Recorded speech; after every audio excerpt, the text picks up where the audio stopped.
नमस्कार, मैं हूं नीतू सिंह और आप देख रहे हैं ग्रेटर जम्मू वर्चुअल।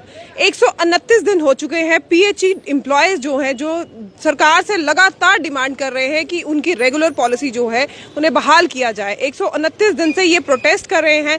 ना दिवाली मनाई, ना भाई दूज का त्यौहार, कोई भी त्यौहार जो है इनका नहीं मनाया गया। हर त्यौहार फीका रहा। तो आइए आज इनसे जानते हैं कि लगातार 129 दिन हो चुके हैं ये यहाँ पर प्रोटेस्ट कर रहे हैं। आखिर सरकार से क्या डिमांड है? रेगुलर पॉलिसी को क्यों नहीं बहाल किया जा रहा? ये तो मैडम इस सवाल का जवाब वो काले अंग्रेज जो कोविड में हमसे काम लेते हैं, दिन रात हमसे काम लेते हैं और उसका दाम भी प्रॉपर टाइम से नहीं देते, उसका जवाब वो दे सकते हैं। लेकिन हम संघर्ष पे हैं। 22 जून से लगातार आज 129 दिन हो गए। हम अपने डिमांड, जो हमारी मेन डिमांड है वो रेगुलर प्रोसेस है, पेंडिंग वेजेस जो 72 महीने का, और तीसरी डिमांड यूटी बनने के बाद दिल्ली यूटी का रेट दिया जाए। चौथी डिमांड जो हमारा साथी 60 साल का होके इस डिपार्टमेंट को अपने जवानी का गोल्डन पीरियड दे के 30-32 साल दे के घर जा रहा है बगैर कुछ लिए, उसका पेंडिंग नहीं दिया जा रहा। और पांचवी डिमांड जो साथी काम ड्यूटी के दौरान काम करते करते जिसकी डेथ होगी उसको हम शहीद कहते हैं, उसके परिवार के एक सदस्य को सरकारी परमानेंट नौकरी दी जाए और उसको वन टाइम एक कंपनसेशन 10-15 लाख का दिया जाए कि वो भी उसके परिवार के जो पीछे बच्चे हैं वो भी अपना गुजर बसर कर सकें। हमारी कोई ज़्यादा डिमांड नहीं है। हम पिछले 129 दिन से सरकार से यही कह रहे हैं कि हमारा जो हक बनता है, जो 2 SRO आपने बंद किए उनको लागू करें और हमारा जायज़ हक हमें दें। ये हक और सच की लड़ाई है, मान सम्मान की लड़ाई है।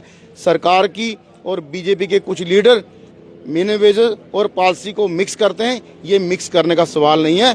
मिनिमम वेजेस में रेट बढ़ाया जाता है। रेट 2017 में बढ़ा था दिहाड़ी। उसके बाद आप महंगाई देख लो, आप बाकी परमानेंट एम्प्लॉयज़ की पे देख लो, वो कितनी बड़ी, उनको हर साल डीए मिलता है। और हमारे लिए ये शोषण बर्दाश्त नहीं होगा, क्योंकि पानी अब सर से ऊपर जा रहा है। हमने अपना आप बचाने की पूरी कोशिश कर रहे हैं और बच के रहेंगे। इस परेशानी से दूर जाएंगे और मान सम्मान जो समाज में हमारा खोया है उसको वापस पाएंगे। पॉलिसी सरकार को देनी पड़ेगी, बगैर पॉलिसी सरकार का अब चारा नहीं है। आपकी सरकार से इस बारे में बात भी हुई थी, तो उस समय उन्होंने क्या आश्वासन दिया था? देखिए, हमारी पिछले 15-20 सीटिंगें हो चुकी हैं आज तक प्रशासन से। 17 अक्टूबर को रात को 10:30 बजे जब हमने कंपनी बाग का पानी बंद किया, उसके बाद हमारी डिपकाम साहब से मीटिंग हुई। उसमें डीसी मैडम जम्मू बैठे थे, सेक्रेटरी कुछ एम्प्लॉइज़ बैठे थे, हमारे चीफ इंजीनियर साहब बैठे थे। और वहाँ पे हुआ कि डिपकाम साहब की तरफ से जो कमेटी बैठे थे उन्होंने कहा 1 दिन का हमें टाइम दिया है। 19 अक्टूबर को डिपकाम साहब ने हमें दोबारा बुलाया कि आप अपना प्रपोजल रिटर्न में लेके आइए, आप क्या क्या चाहते हो। तो हम जो चाहते हैं हमने प्रपोजल में लिख के उनको दे दिया। और ये भी बताया है कि सरकार ने कोई बड़ी बात नहीं कर रही। हमने सरकार को कह रहे कि जम्मू कश्मीर यूटी में अगर 30,000 के करीब पीएचई का डेली वेजर है तो उसको 1-2 में रेगुलर किया जाए। आप शुरुआत कीजिए, हमारी कोई शर्त नहीं, लेकिन शुरुआत सरकार को करनी पड़ेगी। सरकार इसको जितना लिंगरान करेगी ये एजुकेशन और तेज हो जाएगी, लेकिन पीछे हटने का सवाल नहीं है। ये हमारे मान सम्मान की, हमारे बच्चों की एजुकेशन की, हमारे बूढ़े माँ बाप की मेडिसिन की, और जो साथी डिप्रेशन की वजह से सुसाइड कर गया उनके परिवारों की, और जो साथी 60 साल का घर चला गया, ये सब उन लोगों की लड़ाई है। इस लड़ाई को से आप पीछे नहीं हटा जा सकता। या तो हम सब लोग, सरकार को जरूरत नहीं है सरकार टर्मिनेट कर दे, लेकिन बगैर पॉलिसी हम सरकार को छोड़ने वाले नहीं। जैसे कि आपने देखा यहाँ पर इनका साफ तौर पे ये कहना है कि सरकार हमें या तो रेगुलर करे या तो हमें परमानेंटली टर्मिनेट कर दे। यहाँ पर एक हो रहे हैं प्रेसिडेंट है, ये भी, इनसे भी जानते हैं कि आप लगभग 129 दिन हो चुके हैं, घर से बेघर है, लगातार यहाँ पर प्रोटेस्ट कर रहे हैं। सरकार से आपकी एक ही डिमांड है, रेगुलर पॉलिसी की, तो क्या कहेंगे इस पर? देखिए मैम, ये रेगुलराइजेशन पॉलिसी जैसे हमारे जम्मू कश्मीर का इतिहास रहा है कि 7 साल के बाद डेली वेजेस सर्विस करने के बाद पॉलिसी मिल जाती थी, लोगों को रेगुलाइज किया जाता था। लेकिन 94 के बाद जो लोग लगे हुए हैं, आज 28 साल उनके पूरे हो चुके, लेकिन उनको आज तक परमानेंट नहीं किया गया। सिर्फ और सिर्फ पॉलिटिकल वोट बैंक की तरह इस्तेमाल किया गया। जितनी भी सरकारें जब भी इलेक्शन कंटेस्ट करती थी तो ये कहा जाता था हमारी सरकार आएगी तो हम लोग परमानेंट पॉलिसी आपको देंगे, लेकिन आज तक किसी ने भी इसके ऊपर वर्कआउट नहीं किया गया।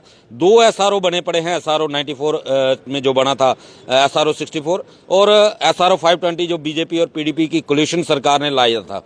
उसमें भी हमने 2-3 ऑब्जेक्शन दिए थे कि इसमें अमेंडमेंट की जाए, लेकिन अमेंडमेंट करने के बजाय जब उसको बिल्कुल ही 2018 में ब्लॉक कर दिया गया। उसके अंदर हमारी लगभग 700 फाइलें सेक्टेड के अंदर धूल फांक रही है, जो 2018 से पड़ी हुई है। आज तक उनके ऊपर कोई वर्कआउट नहीं किया गया। यूटी बनने के साथ ही एसआरओ बंद कर दिए गए और minimum wages act as per Delhi UT, जो कि यूटी बनने के साथ लागू होना चाहिए था, आज तक वो भी लागू नहीं हुआ।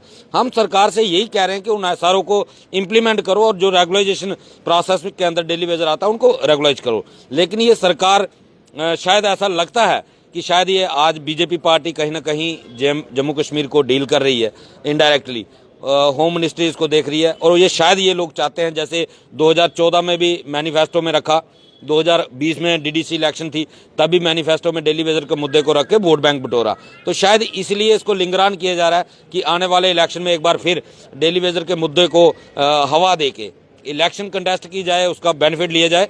तो हमारा साफ स्पष्ट कहना है, अगर किसी भी पार्टी को डेली वेजर का बोर्ड चाहिए तो उसको पहले रेगुलाइजेशन पॉलिसी देनी पड़ेगी, अदरवाइज डेली वेजर अब किसी भी बात पे समझौता जो है नहीं करेगा। जैसे कि आपने कहा कि अब डेली वेजर किसी भी बात पर अभी समझौता नहीं करेगा। कोविड के दौरान भी आप लोगों ने काफ़ी हद तक काम किया है, काफ़ी लोगों को पानी आपने पिलाया, काफ़ी लोगों के घरों में पानी छोड़ा है। आगे क्या लगता है कि क्या सरकार कहीं आपकी इस बात को, रेगुलर पॉलिसी को मानने की कहीं आपको कहीं उम्मीद की किरण नज़र आ रही है?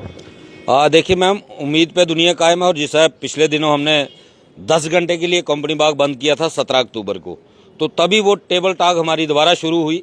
तो डिबकाम जम्मू की तरफ से हमें आश्वासन दिया गया था कि आप 1 दिन के लिए रुको, 1 दिन का इंतजार करो, तो कुछ ना कुछ आपका प्रोसेस जो है शुरू करवाएंगे। तो फिर 19 तारीख को हमारी मीटिंग हुई है। उन्होंने हमें प्रपोजल मांगा था हमसे कि आप क्या क्या चाहते हैं, क्या क्या आपकी डिमांड्स है और किस तरीके से ये होना चाहिए। हमने सारी चीज़ें उनको दे दी हैं और उन्होंने हमें वादा किया है कि एक कमेटी बनाई जाएगी जिसमें लॉ डिपार्टमेंट भी होगा, फाइनेंस भी होगा और आपके लोगों को भी शामिल करेंगे। तो इसका वंस फॉर ऑल एक सेटलमेंट की जाएगी ताकि इस मसले का हल निकाला जाए। तो उम्मीद कर सकते हैं, शायद आज भी चीफ इंजीनियर साहब ने हमें बोला है कि शायद आज या कल दोबारा डिबकाम साहब से मीटिंग हो सकती है। हम तो यही चाहते हैं कि इस मसले का अब सरकार को हल निकालना चाहिए। बहुत लंबा टाइम जो है वो निकल चुका है। 28 साल एक ज़िंदगी का बेहतरीन हिस्सा जो डेली वेजर ने डिपार्टमेंट्स को चलाने में दिया है। और बहुत सारे डेली वेजर साथी कोविड के दौरान पॉजिटिव भी हुए और जिन्होंने रेड जोन एरिया के अंदर जाके भी लोगों को पानी पिलाया। तो सरकार को इस चीज़ को देखना चाहिए। और हम कोई इलीगल डिमांड नहीं कर रहे, जो कानून कहता है कानूनी तौर पे हम लोग डिमांड कर रहे हैं। और पिछली कैबिनेट सब कमेटी ने 2014 में अप्रूवल दी हुई है कि इन लोगों को इस तरीके से फेस की मतलब परमानेंट किया जाएगा फेज मैनर में। तो सरकार को खाली इम्प्लीमेंटेशन करनी है और 8 साल समय लग गया, आज तक उसकी इम्प्लीमेंटेशन नहीं हुई। तो हमें उम्मीद कर सकते हैं, जैसे डिबकाम साहब ने वादा किया है, तो अगर सरकार अपने वादे पे खरा उतरती है तो वेल एंड गुड। अगर सरकार अब भी लिंगरान करने की कोशिश करेगी तो पहले तो एक कंपनी बाग स्टेशन बंद हुआ था तो इतनी परेशानी सरकार के लिए खड़ी हो गई कि हॉस्पिटल में 70 टैंकर पानी उस दिन इनको सप्लाई करना पड़ा था, जो थ्रू टैंकर करना पड़ा। तो ये परेशानी और बढ़ेगी। फिर एक स्टेशन बंद नहीं करेंगे बल्कि 3-4 मेन स्टेशन जो है वो जम्मू के पूरे पैरालाइज होंगे। और उसके बाद जो हालात जम्मू में बनेंगे वो शायद सरकार के बस में होगा नहीं होगा उनको संभालना। हम कभी नहीं चाहते कि हमारी जम्मू की जनता को किसी चीज़ के लिए पानी की परेशानी झेलनी पड़े। लेकिन अगर सरकार अड़ियल रुख दिखाएगी तो हम भी उसी तरीके से चलेंगे। अगर सरकार पीसफुली तरीके से इस मसले का हल निकालती है तो बहुत बेहतर होगा, वो सरकार के लिए भी, डेली वेजर के लिए और जनता के लिए भी। 129 दिन कोविड के दिन में भी आपने अपनी जान की नापरवाह करते हुए जम्मू के लोगों की घरों में पानी पहुंचाया है। दिवाली आपकी बेरौनक रही, हर त्योहार आपका बेरौनक रहा। पिछले तो 25 साल से हर त्योहार हमारा फीका ही रहा। तो इन 25-28 सालों में बहुत सी सरकारें आई भी तो गई भी हैं, जिन्होंने हमें एज ए वोट बैंक की तरह इस्तेमाल किया। तो ये समय निकालते निकालते कई साथी मेरे 60 साल सेवा देने के बाद खाली हाथ घर चले गए। कईयों की तो डेथ भी हो गई, अकाल मृत्यु की वजह से लगाओ या इंसिडेंटल की वजह से लगाओ। मगर जब हमने ये सारा सिस्टम देखते हुए, सरकारों की नाकामी देखते हुए कि सरकार किसी भी मुद्दे पे सीरियस नहीं है, तो हमें ये बड़े बड़े कार्यक्रम करने पड़े। जम्मू की सड़कें, जम्मू का पानी का सिस्टम और सब प्रभावित हुआ, ठप भी किया। मतलब जैसे मेरे भाई ने बोला, हम जम्मू के रहने वाले हैं, जम्मू की जनता को हम परेशान नहीं कर सकते। मगर अगर प्रशासन चाहता है कि ये सिस्टम तभी हमारी बात सुनेंगे जब ये लोग सिस्टम बंद करेंगे, तो उसका हमने एग्जाम्पल दे दी कंपनी बाग बंद करके।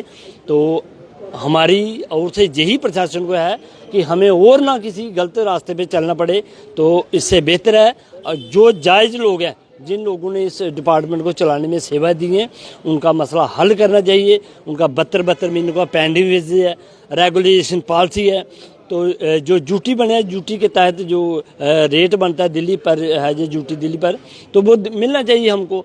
बाकी डेवलपमेंट के काम जम्मू में बहुत बड़े बड़े हो रहे हैं, पैसे की कमी नहीं, मगर सरकार की नीयत साफ नहीं, इसीलिए वो हमारा डेली बेसिस का मसला हल नहीं करना चाहती।